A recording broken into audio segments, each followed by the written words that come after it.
Hello, my name is Beck and welcome to a Contemporaryathon vlog. It is actually Sunday, so I'm filming this a day before the readathon starts because I actually got a phone call from my agency and I am working during the week. So I'm working 8 AM until 4:30 PM in the middle of the city, so it's going to be a little bit difficult for me to read what I've chosen for this readathon, but I'm going to give it the best go that I possibly can because I am so excited and I've been looking forward to this readathon for a long time. So I'll just quickly go over my TBR. So the first book that I'm reading is The Test by Sylvain Neuvel, and this is just a little novella. It's more dystopian than it is contemporary, but I wanted to get it off my TBR, so I chucked it into this readathon. Next I have a manga, and that is Fruits Basket Volume 7. And then after that I have 3 different books. So the first one is An Absolutely Remarkable Thing by Hank Green, and this is a more adult book. So I've got an adult book and then I've got 2 YA books on my TBR. And then the first YA book is All the Rage by Courtney Summers, and then the second one is More Happy Than Not by Adam Silvera. So I have a fair bit on my plate, but hopefully I can get through a lot of these books. I'm going to be daily vlogging for this readathon and updating and keeping myself accountable, so let's keep my fingers crossed that I can get through all of these books. But I've already started The Test by Sylvain Neuvel and I am 20 pages into that. So I wanted to start a shorter book for the readathon so that I could feel more accomplished when I finish it. So I'm probably going to read this one and finish this one first, and then after that I'll be reading my manga. So I'll be reading Fruits Basket because both of them are the shortest books in this readathon. After that I don't really know what the shortest book is, but I'm thinking of gravitating towards An Absolutely Remarkable Thing because I read a bit of this in my try a chapter tag and I really liked the tone of it, and it was a really quick thing to read and enjoy. So I'm anticipating that I'll get through this one fairly quickly. And then my other 2 books are a little bit more diverse and hard-hitting contemporary books. So I think for those I'm going to read them last, which hopefully isn't a mistake for this readathon. I'm sticking with the more fun and easy stuff to get through for the beginning. So I think that's going to work in my favor. And then as for audiobooks, because I usually read physically and then listen to an audiobook, and because I'm working in the city, I'll have a commute to listen to an audiobook. So I've started The Song of Achilles by Madeline Miller and I'm actually really loving it. So I'm like about 30% through it at the moment. So I'm going to finish it during the week. So I'll update with my thoughts on that and my rating. And that audiobook isn't exactly contemporary, but I don't really have any contemporary audiobooks to go on with. So I'm probably going to listen to a fantasy book next, like The Waking Fire or Best Served Cold, either by Anthony Ryan or Joe Abercrombie. So it's not exactly contemporary, but at least my physical reads are contemporary for this readathon. And that is it. I can't wait to get started. Hello, it's Monday and it's 8 o'clock at night and I am updating for my first day of the actual readathon, and I'm reading The Test right now and I'm 62 pages out of 106 or 102 or something. Either way, I just passed halfway through and I am really liking this. It's fairly intense. I don't know how much I can talk about it without giving it away because, like I said in my previous clips, it's very short. But it's about this guy named Adir and he's going to sit the British citizenship test with his family. So he's going in to sit the test and then his wife and his 2 kids are with him. And while he's sitting this test, he and the other people who are taking the test get effectively held hostage by this guy with a gun. And while you're in Adir's head with his perspective, you're actually also on the outside in a third person perspective. I don't want to elaborate too much further than that because the dynamic is really interesting and I love the way it plays off Adir and this other perspective, and I don't want to say what it is because it will spoil the concept of this story, and if you go into this knowing too much about the concept, then the little mini plot twists as you read through it are kind of diminished. So for that reason I'm not going to say too much more about what's really going on in here. I do like it. It's fairly heavy when it comes to concepts of gender and race and the pressures of the society that we live in. So in that sense it is contemporary because it relates so well to the social contemporary issues that we're facing as a society, but the setting that it's in is kind of a futuristic / dystopian-esque setting. Potentially a little bit of sci-fi as well, but only a very tiny droplet of sci-fi, not hugely sci-fi. So it's mainly person and drama. So that's what The Test is so far. I am liking it. I'm at least giving it a 4 stars. I'm probably going to stick to a 4-star rating unless it really does a 180 and surprises me a whole ton, but at the moment I'm just coasting and really liking what I'm seeing. I'm also listening to the audiobook for The Song of Achilles and I'm just over halfway through. I'm 60-something% into it, I think. I'm getting fairly close to the end. I've got like 2 hours left, so I can probably finish that tomorrow. I'm really lucky in that my lunch breaks at this job are an hour long instead of 30 minutes, so depending on what I'm listening to or reading physically, I can probably bring it along on my lunch break and do a bit of reading at work. So it's not like I have to wake up at 6 in the morning, do an entire day of work and then come home and cram for the readathon, which is good. It means I can break up my reads a little bit depending on my day. But I anticipate that I'm going to do most of my reading on the weekend anyway. My goal for this readathon is to read the novella, The Test, and then I'm also wanting to read the Fruits Basket manga, which is behind me. And then as well as that, I want to get through at least one of the books. So we'll see how that goes. But I'm hoping that I can really cram and get through some books because I am getting so close to having under 70 books on my to be read pile. And if I can close out this readathon with under 70 books on my TBR, then that's going to be pretty damn good. And I'm going to be pretty happy about that. But it is late. Well, it's not late, but I run on grandma time. So my ideal bedtime is like 9:30. So it's technically late for me, but for the rest of the population it's just nighttime. So I'm gonna hopefully finish the test and then get some shut-eye, and I will update you again tomorrow. Hello, it's Tuesday and it's 6 o'clock in the evening and I have a package and I have finished some books, so I'm excited for today's update. I have finished The Test by Sylvain Neuvel, and this was a very intense but very good book. And because the beginning says, "We are our choices, who are you willing to be?" I didn't realise how significant a line that would be. Obviously it's a key point in the story, but you don't realise how deep and significant it is when you just see it on the book. You kind of apply it in a dystopian way, and I don't quite have words to describe how good this was. It is Britain in the not too distant future, but it's about people and control and race and making choices and people forcing you into certain choices based on stereotyping you or societal structures that have influenced you to think a particular way. This was only like 100-ish pages long and it was absolutely incredible. I don't know if I want to give it 5 stars though. I love the concept of this and I actually love the way it was written as well, so I'm not sure why I'm holding myself back from giving this a 5 out of 5. I think it's a 4.75. If it's a 5 out of 5, I'll update in a wrap up, but I'm pretty sure this is a 4.75. So it was a very good decision to start my readathon on this book because I absolutely adored it. I also finished... No, it's not gonna work. I also finished The Song of Achilles and I gave that one a 4 out of 5 stars. I listened to the end of the audiobook and I thought I would be crying buckets of tears, but I actually didn't cry during this audiobook. I teared up a little bit in literally the last minute of it, but I actually didn't cry, so that's an accomplishment. And I did like it more than I liked Circe, so my friends who recommended that I read Circe first and then The Song of Achilles were on point with that recommendation because I liked Circe. It was a bit weird as well. Not in a bad way, just in a not necessarily my wheelhouse way. And then The Song of Achilles had more depth and more plot to it, and I really like the relationships in The Song of Achilles. So I'm really glad that I ended up finishing that one. Even though it didn't really count to the Contemporaryathon, it counted because of my TBR goal. It was on my priority list and I have finished it, so pretty pleased. Now I have a package from Hachette and I'm guessing what this is, but I'm not 100% certain because I'm keeping my fingers crossed that it's a particular book, but I don't know for sure.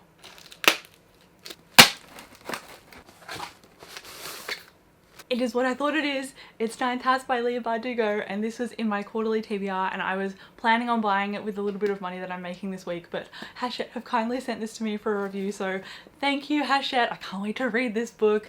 This is a new book by Leigh Bardugo. It's an adult book, not like her YA books like Six of Crows and the Shadow and Bone trilogy. This is separate from her young adult fantasy world called the Grishaverse, and it is a lot darker, and she has written, I think it's a urban fantasy mystery, I believe, but don't quote me because I haven't read the blurb. The back of the book says it's a mesmerising adult debut from Leigh Bardugo, so I'm looking forward to diving into her adult writing, as I have mentioned in a couple of videos before, so I am super chuffed to have this one. I'm so happy, so I can't wait to read this and let you know what I think. But as for what I'm reading next, I'm going to be picking up the audiobook for More Happy Than Not, and then I'm also going to be reading Fruits Basket next, physically. So after Fruits Basket, I will pick up An Absolutely Remarkable Thing by Hank Green. So this readathon is kicking off. I finished a book and an audiobook within the first day and a half, so I'm very happy about that and I can't wait to continue.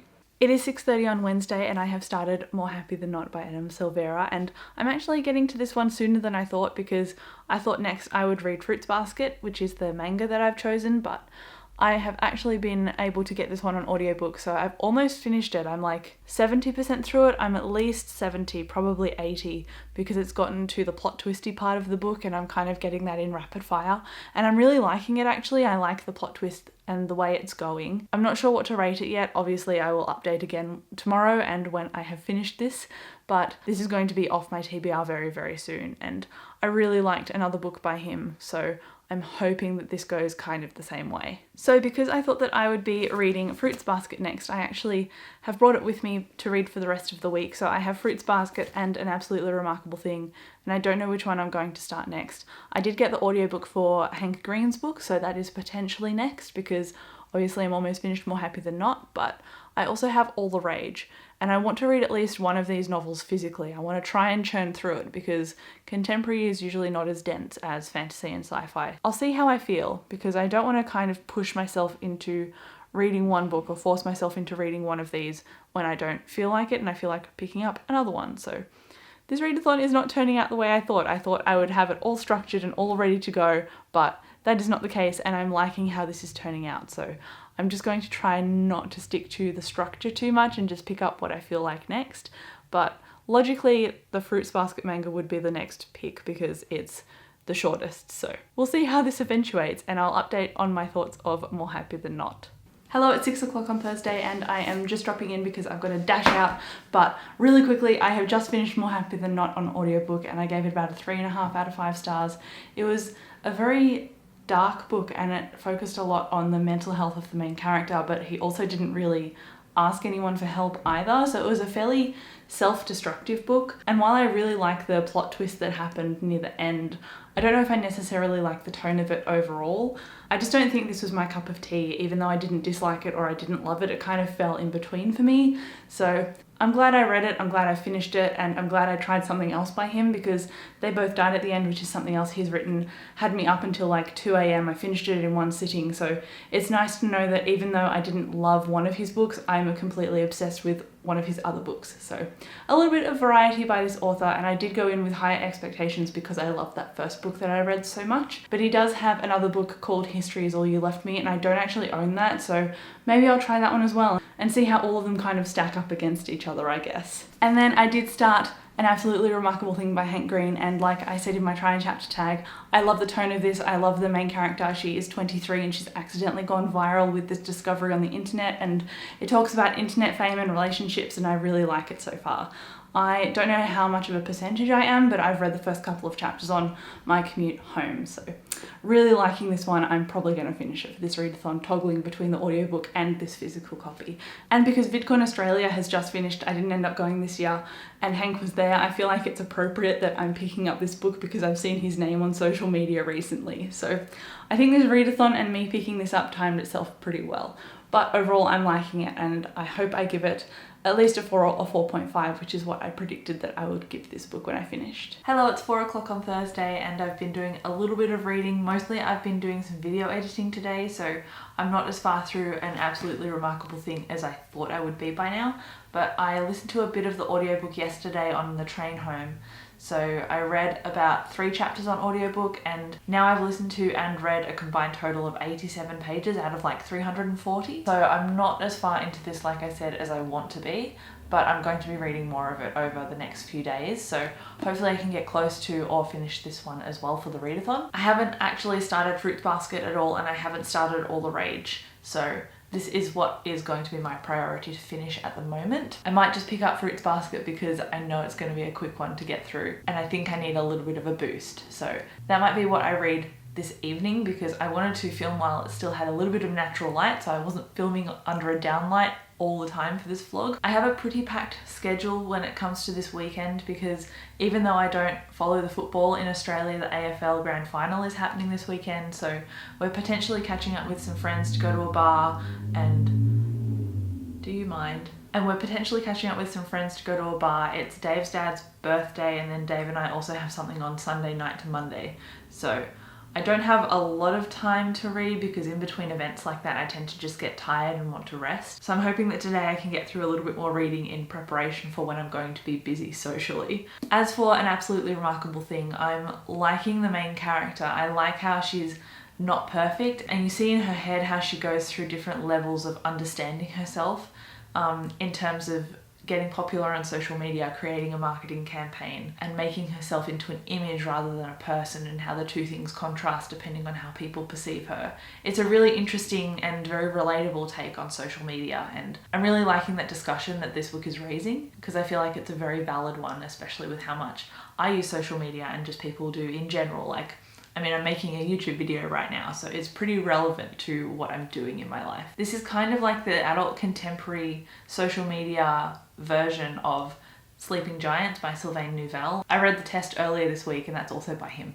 But Sleeping Giants has a similar premise but goes more sci-fi, and I think this is going more contemporary. So if you do like this one, I reckon you'd like Sleeping Giants as well. And the audiobook for that is really good too, so I would recommend.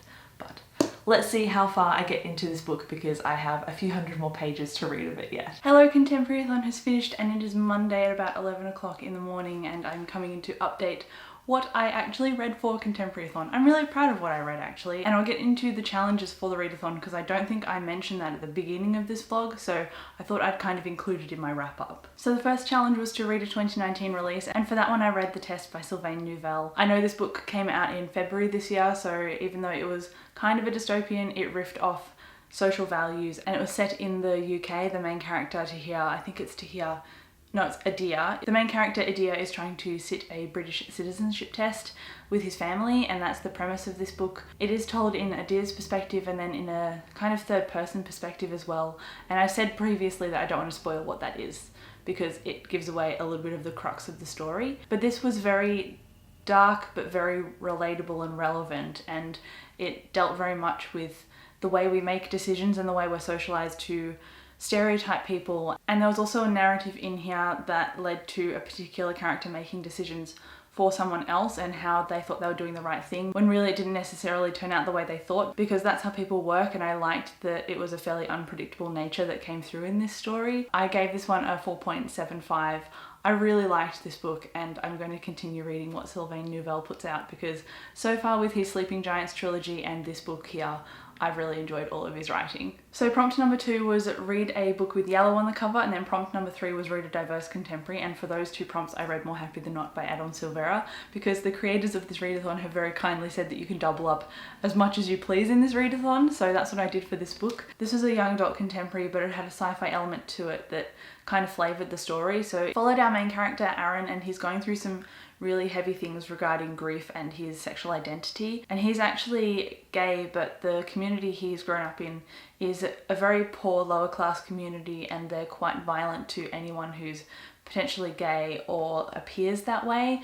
And so he's internalized this narrative of hating gay people, and he's kind of questioning himself in this book and figuring out his identity, and it's really not a positive situation that he's in. There are a few positive characters in here that reinforce good things, but overall it was a fairly bleak book, and because I know that Adam Silvera writes grief and bleak books quite a lot, I don't know why I didn't expect that to happen, given that They Both Die at the End is one of my favourites by him, and it was a pretty bleak book in itself. I just don't think that I liked the particular flavour of this bleakness. And that's a fairly vague way to say that I didn't like the ending. Obviously I'm not going to say what the ending is, but I gave this book 3 out of 5 stars. I liked it, I guess. I don't even want to say I liked it, because that doesn't seem like the right thing to say about it.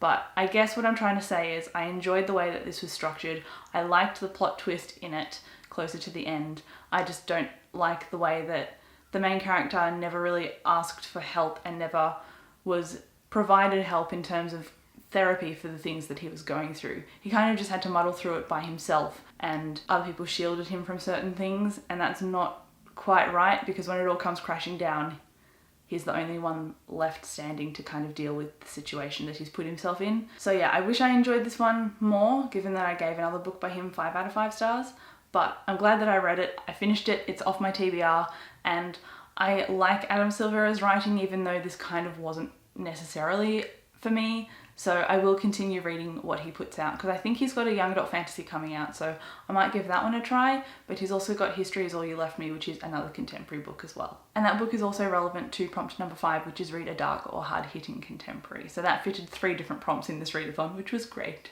Prompt number 4 was read a contemporary with an illustrated cover, and that was easy for me because I had Fruits Basket Volume 7 sitting on my to-be-read pile, and I like reading manga, I like reading graphic novels, so reading anything with an illustrated thing in it was always going to be a fairly easy challenge for me to complete.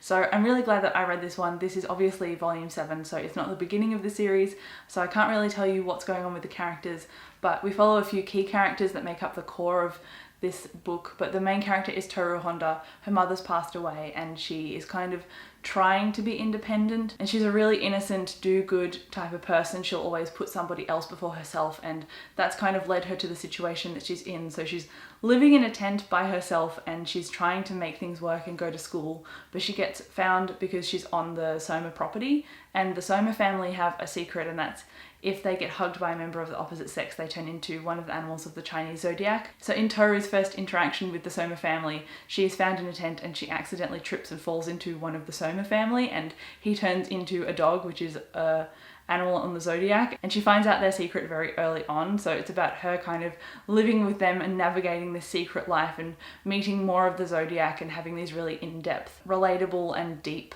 conversations about identity and belonging and family and love. And that's why I really like this series, because at its heart it's really feel good, but it also has some deeper moments between the characters.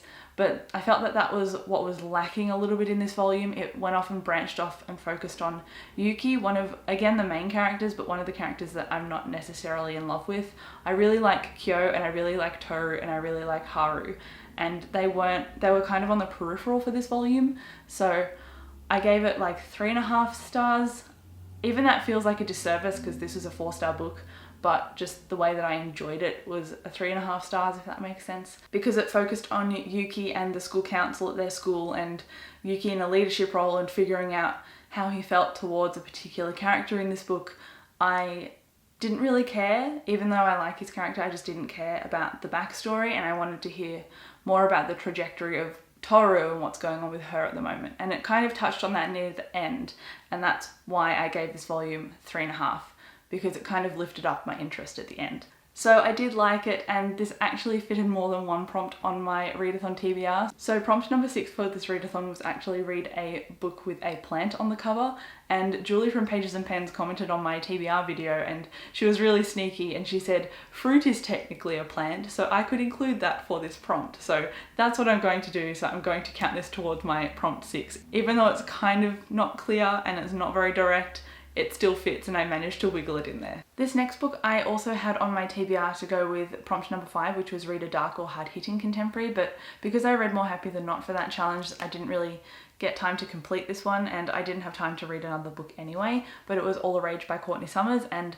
if you've been watching my vlogs for a while, I read Sadie by her at the beginning of the year, and I really, really liked that book. And this is kind of set in the same vein of the mystery element, not knowing where the main character is or why. And the way that the beginning of this book started out was in 2 different time sets. So you go back in time to when the main character is at a party and she gets sexually assaulted there, and then the time changes and the font of the text that you're reading changes, and she's older but she's waking up on the side of the road and you don't know why she's there, and she doesn't seem to know why she's there either or how she got there. So I think it goes back and forth in time of how she got there and why she's there and how she gets away. I've heard that this book, obviously it has rage in the title, but it's supposed to make you angry, and it deals with rape culture and sexual assault and maybe college. I'm not sure if it's college or high school. It's not something that I want to pick up now because Contemporaryathon is finished. I'll probably pick this up a bit later down the track, or maybe next year, in between some fantasy and sci-fi to kind of clear my palette of fantasy and sci-fi. So I'm a little bit disappointed that I didn't get to this one, but overall I'm happy with the books that I did manage to get to for this readathon, because it's more than I've managed to get to in a little while. And then lastly, the final prompt in this readathon is read a contemporary book that is beloved by a member of the book community, and you don't necessarily need to be friends with them or know them particularly well. It's just something that you've seen in the community so you can give someone else a shout out. And I saw this book on Read by Zoe's channel, and it's an absolutely remarkable thing by Hank Green. I had seen Hank Green's name before. Obviously he's a fairly large YouTuber, and I hadn't quite gotten into his content, but I hadn't disregarded it either. It was kind of just something that existed on my peripheral. So when I opened this up about a year ago, I think, I just held onto it because I thought it would be perfect for a readathon or later on when I was in the mood to read it. And going back and forth and listening to the audiobook and reading the physical book, I've gotten 32% through this, and I am liking it a lot. But I just got busy the last couple of days, which is why there was a bit of a time jump in this readathon wrap up and vlog. But I can't say too much about this without giving things away. This statue in here has shown up, and our main character has made a video about it with her friend in New York and posted it to the YouTube channel. And then from that she's gone viral, and so she's doing all these TV interviews and everything, and she's kind of trying to stay on the front foot of all the marketing around it, and that's how she kind of gets her internet fame. But her relationship is mixed up in this fame, and so is her friendships, and so is her brand of herself. It's going to be an interesting narrative of social media and identity, I think. And I like that the main character is also 23. I'm enjoying this. I don't have too much more to say other than that. I'm probably going to give it 4 stars, and I'm liking the audiobook a lot. I like the audiobook, I think, more than reading the physical book, so I might end up finishing this one on audiobook. So keep an eye out for it in a future wrap up, because I'll probably talk about it later. But that is it for my Contemporaryathon reading vlog. Thank you so much for watching. If you participated in this readathon yourself, please let me know down below. I would love to chat with you and see how many books you read. But overall, I'm really happy with what I got through, and I am proud to report that my TBR is now under 70 books unread. So I'm making progress, and I'm getting closer to that 50, and I'm getting closer to 0. So I'm very happy with that. But again, I'd better love you and leave you. Thank you so much for watching. I'll chat to you in the comments, and I'll see you in my next video. Bye.